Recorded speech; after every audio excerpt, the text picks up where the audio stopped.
Dalam 10,300 social program yang ada dekat Asia, Malaysia duduk di tangga keempat untuk yang paling berjaya sebab melawan kemiskinan dan menaikkan kehadiran sekolah. Cuba teka program apa? RMT. Rancangan makanan tambahan dilancarkan pada tahun 1979 dan membelanja hampir 1 bilion ringgit setahun untuk make sure yang pendidikan masih boleh diterima even kepada yang tak mampu. Top 3 social program yang berjaya adalah konsep yang serupa dengan negara yang lebih besar, dan RMT masih lagi program yang masih sangat relevan hari ini. Ni sekolah bapak juga tahu dulu. Dah 1000 kali dah bapak beritahu. Apa jadi?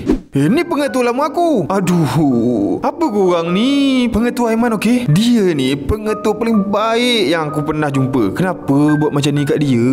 Dia nak masukkan RMT sekolah kita. Okey. Tak masuk. Ready?